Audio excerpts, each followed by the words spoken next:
Hari ini, mari kita kembali ke tahun 1860-an untuk mengenal keluarga paling berkuasa di Dublin, Irlandia. Saat itu, keluarga Guinness bisa disebut imperium bir hitam yang bertahan hingga kini.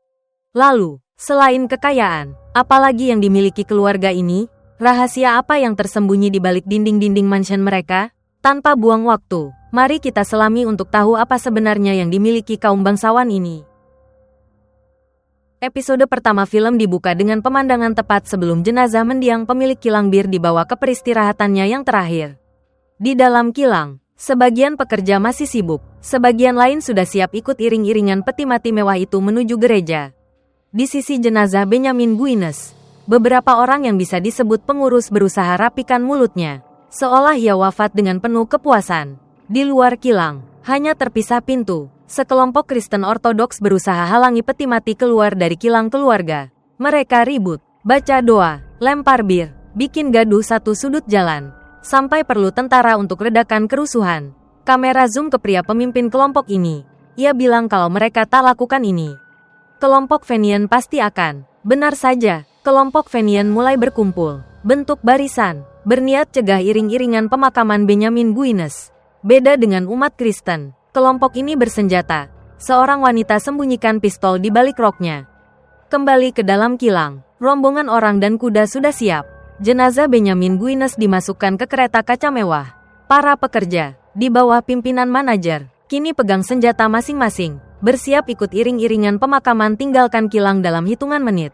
Tak jauh dari sana, di kediaman Ivea, rumah keluarga Guinness, 4 anak Benjamin, yaitu Arthur, Edward, Anne, dan Ben, siapkan pemakaman ayah mereka yang sangat dihormati. Tapi di wajah mereka, tak ada sedikit pun kesedihan. Mereka, lebih dari siapapun, tahu alasannya. Anne minta ketiga pria itu, setidaknya hari ini, tunjukkan ke publik bahwa keluarga mereka keluarga teladan. Dari kediaman, mereka lihat iring-iringan pemakaman ayahnya mendekat. Orang yang berduka sedikit, tapi yang girang banyak. Termasuk kelompok Fenian. Mereka dekati rombongan, lempar botol kaca ke kereta jenazah. Botol demi botol terus-terusan, sampai kaca kokoh itu tak tahan, pecah berderai. Di ujung iring-iringan pemakaman, pekerja kilang lihat keributan, mulai keluarkan senjata yang disimpan. Begitu tembakan dari Fenian terdengar, kedua kelompok langsung terjang satu sama lain. Dalam sekejap, pekerja kilang yang bertubuh kekar berhasil kuasai situasi, hajar Fenian hingga kapok, dan buru-buru bawa jenazah Benjamin Guinness mendekati gereja. Upacara pemakaman digelar megah. Gereja penuh sesak kaum elit. Air mata mengalir, entah tulus berduka atau cuma buaya.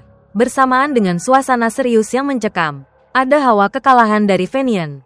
Patrick, pemimpin kerusuhan, mulai rencanakan aksi baru untuk malam ini. Tapi kakaknya, Alan, punya pikiran lain. Ia tak sekasar Patrick. Ia ingin gali dosa keluarga Guinness, rahasia masing-masing anak yang mereka sembunyikan. Meski begitu, Patrick tetap pada pendiriannya. Malam ini ia akan menyelinap ke gudang tong bir Guinness.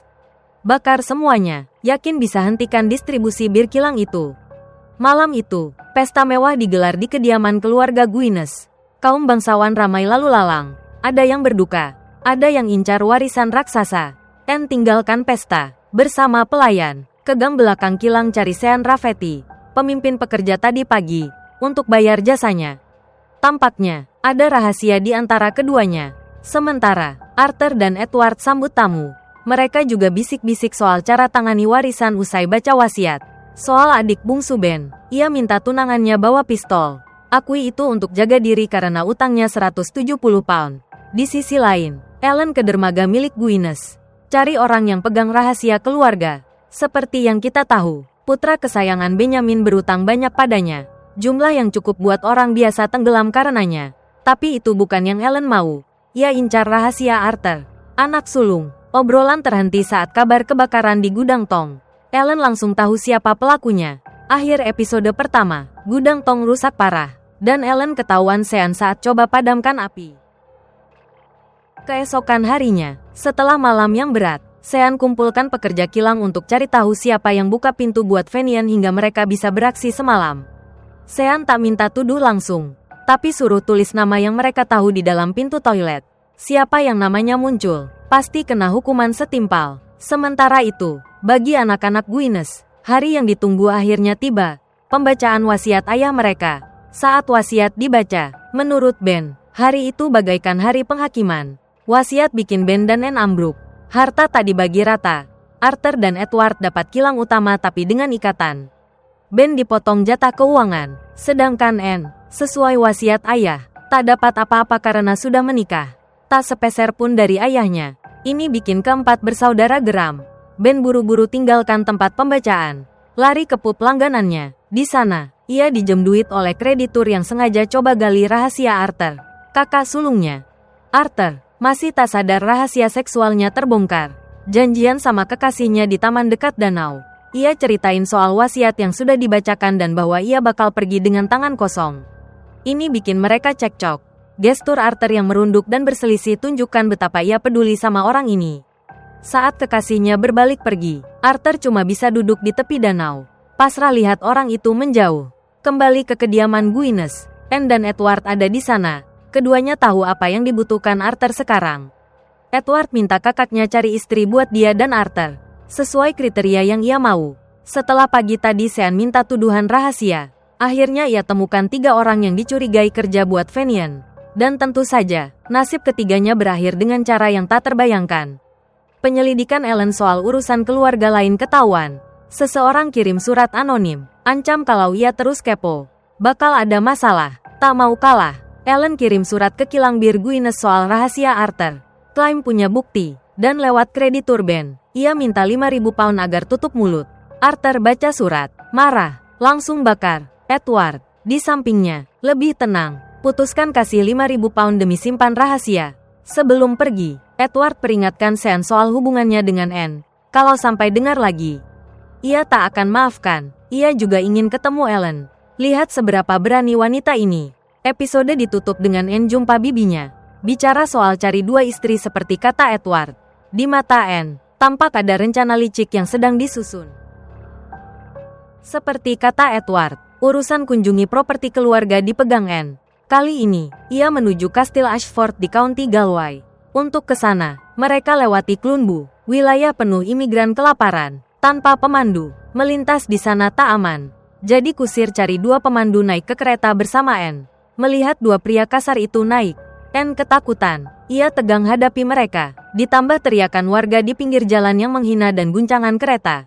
Tak tahan, Anne berteriak, minta kereta berhenti di tengah kerumunan. Mereka panggil seorang wanita bantu Anne. Lihat kondisi Anne. Wanita itu sindir soal darah Guinness yang mengalir di tubuhnya. Lalu nyatakan Anne kehilangan bayi yang dikandungnya. Dengar itu, Anne tak percaya, langsung pingsan. Di kediaman Guinness, tunangan Arthur, Olivia, putri Earl generasi ketiga, datang.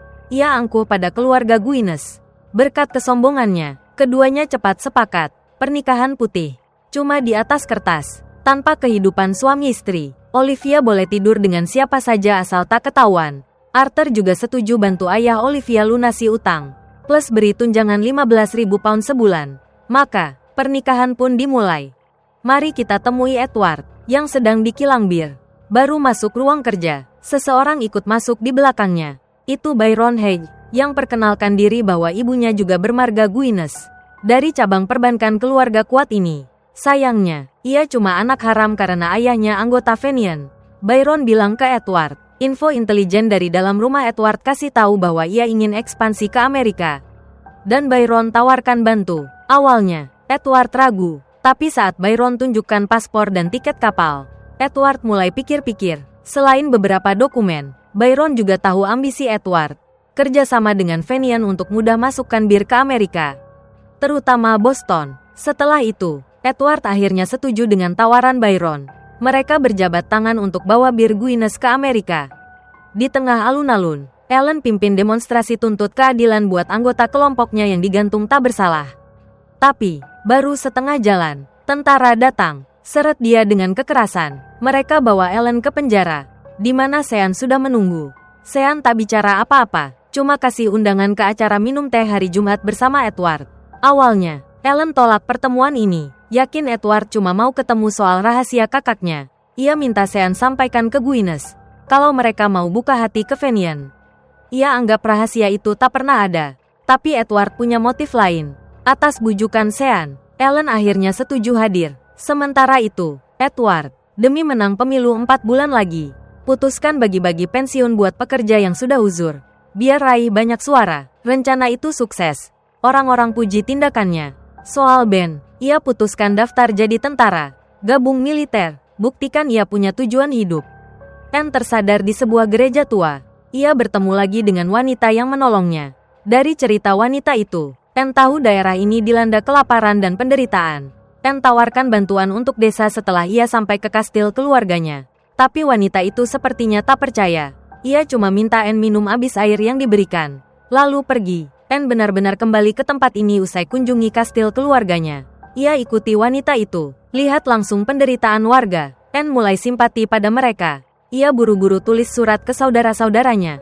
Usul agar tiap bulan 10% keuntungan penjualan bir disisihkan untuk bantu warga di sini. Surat itu sampai ke Arthur dan Edward, pengelola kilang, dan memicu perdebatan. Meski tak sepakat, keduanya tetap bicara sopan, juga bahas soal pemilu beberapa bulan lagi. Edward ceritain ke Arthur soal sepupu haram mereka, Byron, dan rencananya, termasuk fakta Byron anggota Fenian. Sesuai dugaan, Arthur marah, lempar kertas itu ke api, dan pertengkaran memuncak. Arthur hilang kendali, pecahkan botol anggur, usir pelayan yang masuk, lalu pergi tinggalkan Edward sendirian. Hari Jumat tiba, janji Edward dan Ellen terlaksana. Adegan penutup film ini adalah kesediaan Ellen untuk melangkah bersama keluarga bangsawan Guinness. Pernikahan Arthur tiba. Upacara mewah penuh bangsawan digelar di kediaman mereka. Tak cuma rayakan pernikahan kakak sulung. Di sini Edward dan Benjamin juga sibuk cari istri yang sederajat. Anehnya, Ben tak lagi mabuk, tapi yang lebih mengejutkan, Edward, yang tak biasa ditolak, justru ditolak. Saat asyik menari, Anne tiba-tiba tersandung jatuh. Setelah keguguran, ia terlalu lelah, minta suaminya panggilkan kereta untuk pulang. Yang panggil kereta tak lain adalah Sean. Dari obrolan Anne dan Sean, terungkap mereka pernah bermalam bersama. Janin 2 bulan yang hilang dari rahim Anne adalah anak Sean. Anne coba berdiri, mau tinggalkan tempat, tapi tak cukup kuat. Ia jatuh lagi. Sean buru-buru ulurkan tangan, tahan Anne. Saat itu, suami Anne kembali usai urus kirim hadiah untuk adiknya. Keduanya buru-buru pergi. Sean tak peduli, melangkah ke meja pengantin. Dari tatapan Olivia, jelas ia sudah incar pria ini. Saat Olivia pergi sambut tamu, dari mejanya, Arthur lihat Ellen dan kakaknya. Arthur marah, bergegas ke meja Ellen, usir dia dari pernikahannya. Ini bikin Patrick geram, hampir ricuh, tapi malah tarik perhatian bangsawan yang ada. Untungnya, Edward datang tepat waktu, tenangkan kakaknya. Ia paksa Arthur duduk. Bersama Ellen jelaskan manfaat kerjasama dengan Fenian. Saat itu, Arthur paham dengan pahit. Pernikahannya cuma sandiwara yang disutradarai adik kesayangannya. Tak bisa bicara lagi. Arthur diam sejenak. Air mata jatuh pelan. Lalu kembali duduk di sisi istrinya. Di New York pada waktu yang sama, Byron, sepupu haram, tiba, memegang alamat di tangan. Ia jelajahi setiap sudut kota untuk cari rumah sepupunya. Sayangnya, ia salah tanya ke sekelompok orang di New York.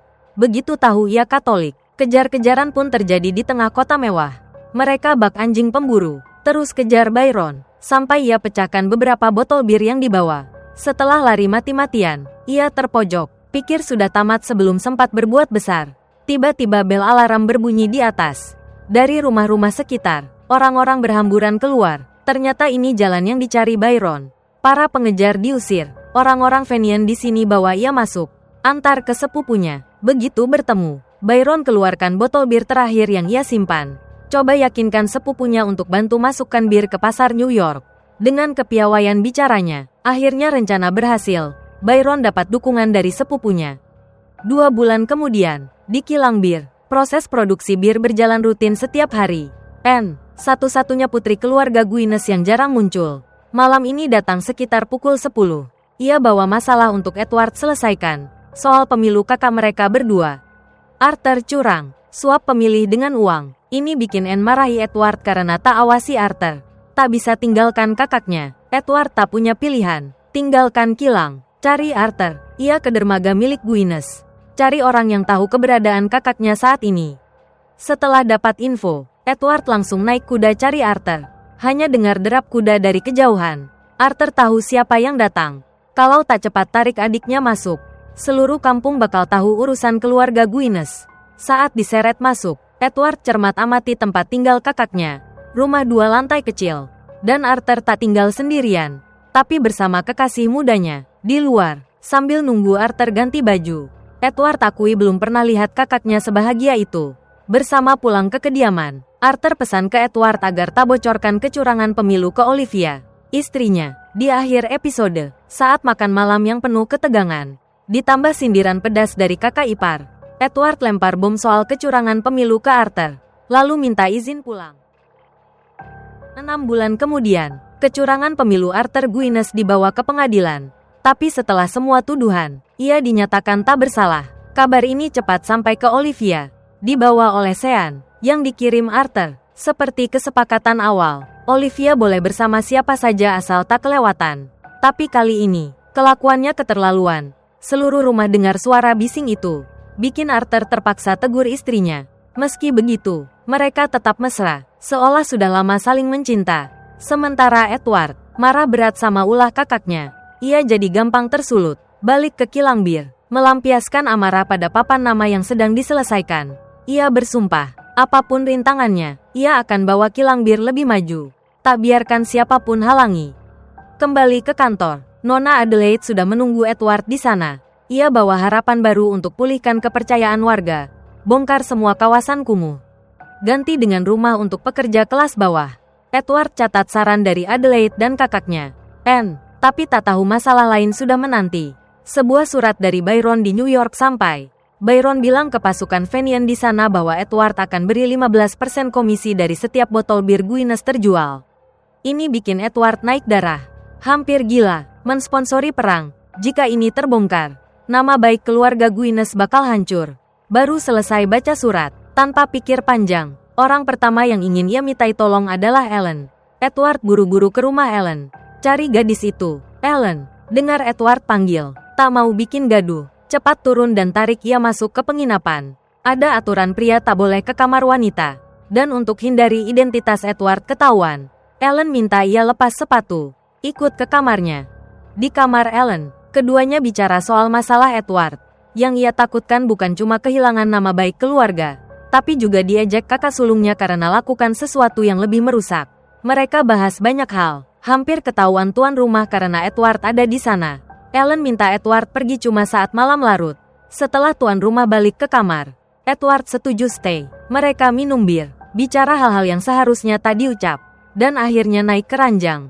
Bersamaan itu, Arthur, kesal tak bisa ke bar di dermaga, balik ke kilang bir cari adiknya. Masih mabuk, ia ngotot mau adain rapat pemegang saham. Tapi tunggu lama, Edward tak muncul. Tapi usahanya tak sia-sia. Arthur ketemu teman ranjang lamanya yang kerja di kilang. Dan, seperti dugaan, malam itu Arthur juga nikmati malam penuh gairah. Keesokan harinya, hari besar buat Guinness tiba.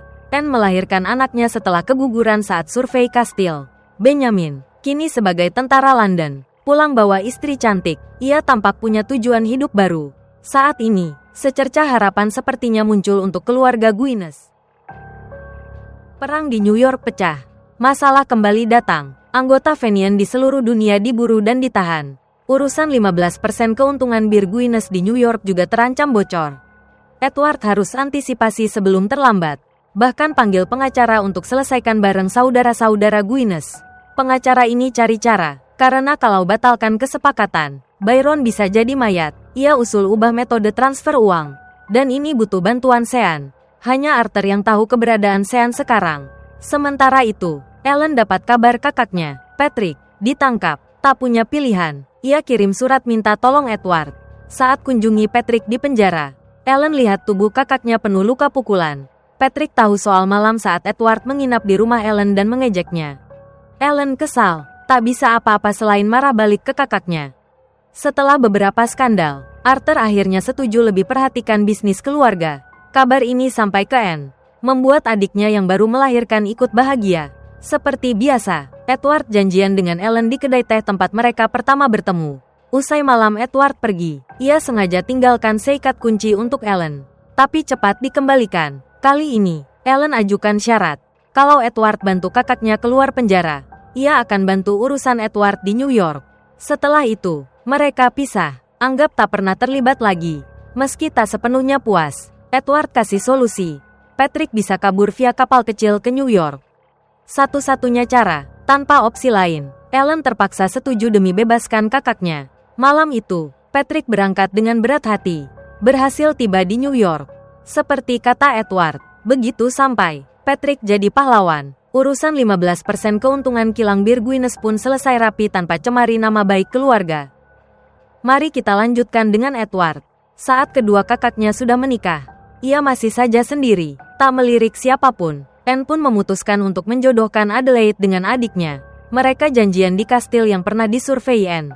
Tapi begitu sampai, Adelaide langsung cari desa kelaparan yang cuma berjarak kurang dari 1 kilometer. Saat Edward temukan Adelaide, ia dimarahi karena abai pada warga miskin. Di sini, kita lihat Edward yang beda dari episode sebelumnya. Ia lebih peduli pada yang kekurangan. Perintahkan prajurit bawa makanan dan selimut dari kastil. Bahkan bantu orang tua di desa gali kubur untuk diri mereka sendiri. Edward ceritain ke Adelaide bahwa ia sudah punya seseorang di hati. Yang berkat dia, Edward jadi seperti sekarang. Ia tak berani bilang itu cinta. Tapi sesuatu bikin ia lihat dunia dengan cara baru.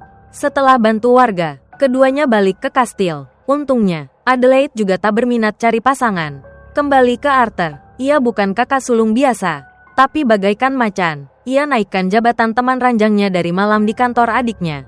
Bahkan ajak orang itu dansa malam nanti usai kerja. Siapa sangka, orang ini anak buah sepupu jauhnya, yang sengaja pasang jebakan untuk tuduh Arthur. Lalu, malam itu, saat mereka bersama, apa polisi datang tepat waktu? Atau bagaimana kelanjutannya? Mari kita lihat di episode 7.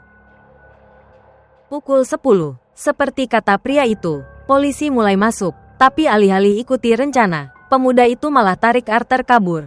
Ia ceritain ke Arthur bahwa ada yang nyewa dia dan kenapa ia harus lakuin itu. Di mata Arthur, ada rasa pahit. Tapi demi hindari masalah, ia putuskan akhiri hubungan dengan pemuda itu. Pagi harinya, berhasil lolos dari polisi dan pulang. Arthur ceritain kejadian ke istri tercintanya. Olivia hibur dia, mungkin bilang selamat karena Arthur tak lagi nodai nama keluarga. Tak sabar hapus malu ini, Arthur buru-buru panggil Sean untuk urus sepupu cerewet yang suka ikut campur. Dan Sean, seperti biasa, sangat bisa diandalkan. Segera setelah itu, Sean muncul di gereja tempat sepupu itu sedang ceramah soal agama. Sean kasih dia seekor belut, dan hampir saja belut itu merenggut nyawanya. Demi selamatkan diri, Arthur ajukan syarat. Kalau sepupu itu minggat dari sini, semua dianggap beres. Dan benar, semuanya reda. Dalam rencana keluarga, mereka masih ingin Arthur lanjutkan pencalonan. Jadi Edward kerahkan segala cara. Bongkar kawasan kumuh, bangun rumah baru. Ia bahkan panggil Byron dari New York untuk bantu Arthur menang pemilu kali ini. Di samping itu, hubungan Edward dan Ellen makin mesra. Edward sering ke dermaga, bercinta dengan Ellen di lantai 5 bangunan pinggir dermaga. Mengira ini dongeng cinta, tapi di keluarga ini, mana mungkin seseorang bisa bersama orang yang dicintainya. Anne ingin Edward nikahi Adelaide, dan Arthur, yang sedang siap pemilu, juga desak Edward putus dengan Ellen. Keputusan itu berat buat Edward, sesuatu yang benar-benar tak ia inginkan. Tapi tak ada pilihan lain, ia rela korbankan perasaan pribadinya. Hadapi kenyataan meski sangat mencintai Ellen, ia datang ke kamar tempat mereka pernah bersama. Ungkapkan semua kata cinta dan perpisahan, lalu pergi diam-diam tanpa berani menoleh. Akhirnya, pernikahan Edward dan Adelaide digelar. Hari itu, segalanya makin buruk. Ben balik ke pelukan alkohol. Sementara Arthur dapat kabar istrinya hamil anak manajer kilang bir. Malam itu, masalah lain muncul. Ben, ketemu mantan, tak tahan, lalu, ambil dia di aula besar kediaman. Disaksikan pelayan dan dayang. Sementara, kakak beradik Guinness ke dermaga, kasih perintah deportasi pada seseorang dengan dua opsi. Terima perintah deportasi, atau pergi dengan 7.000 pound plus tunjangan bulanan. Orang itu marah, tapi tak bisa berbuat apa-apa. Di akhir episode, menjelang puncak episode terakhir, orang yang ditunggu kakak beradik tiba. Byron, di perahu kecil, tampak puas, seolah pegang kemenangan pemilu ini. Keesokan harinya, dermaga diledakkan bom. Di dalam kediaman Guinness, rapat digelar untuk pastikan pemilu ini berjalan tanpa celah. Di episode terakhir, segudang masalah mulai berdatangan. Patrick, yang dulu diasingkan ke New York, kini pulang dengan dendam membara. Begitu tiba, ia langsung cari Ellen, adik kesayangannya. Ia bilang ke Ellen bahwa sudah waktunya keluarga Guinness bayar atas perbuatan mereka dulu. Abis bicara, ia pergi tanpa tinggalkan petunjuk. Ellen khawatir akan keselamatan kakaknya. Terpaksa langgar kesunyiannya dengan Edward. Kirim surat kabarkan bahwa Patrick sudah kembali. Dapat kabar, Edward buru-buru temui kakaknya, Arthur, lalu cari Sean untuk lacak keberadaan Patrick. Malam itu, Edward sendiri datang ke rumah Ellen untuk tanyakan soal Patrick. Begitu sampai, cinta dan rindu membanjir. Ia sadar masih mencintai gadis di depannya, tapi tak bisa berbuat apa-apa. Tak dapat info lebih dari Ellen. Bertahan cuma bikin hati sakit. Edward balik ke kilang bir. Sayangnya, istrinya, Adelaide, lihat kedatangannya. Sementara itu, Patrick, yang sedang diburu, sembunyi di hutan, latih pakai senjata agar lebih mahir. Sejak kabar Olivia hamil, jarak antara Arthur dan istrinya makin lebar.